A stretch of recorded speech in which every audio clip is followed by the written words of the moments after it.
কিছু কথা। এই কথা হলো আমার মা যে যারা আমার মাকে হত্যা করেছে, আজকে 8 দিন চলে গেল, এখনো পর্যন্ত আমার মার একটা হত্যাকারীকে ধরা হলো না।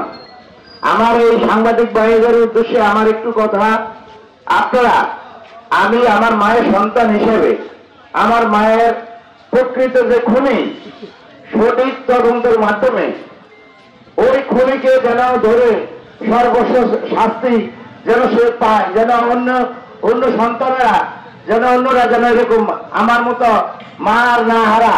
আমি আপনাদের কাছে আরো কিছু কথা নিয়ে, আমি আসলে শারীরিকভাবে অনেক অসুস্থ, তো আমি আপনাদের কাছে আমার একটাই দাবি, আমার মায়ের যারা আমার মাকে খুন করেছে, আমি সর্বোচ্চ শাস্তি আপনাদের মাধ্যমে, প্রশাসনের মাধ্যমে যেন সঠিক খুনিকে ধরতে পারে।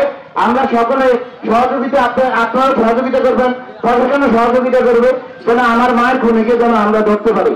আর বিশেষ করে আপনাদের কাছে আমার একটা দাবি, আমার ফ্যামিলির পাশে আপনারা ছিলেন, থাকবেন, এটা আমার আত্মবিশ্বাস আছে।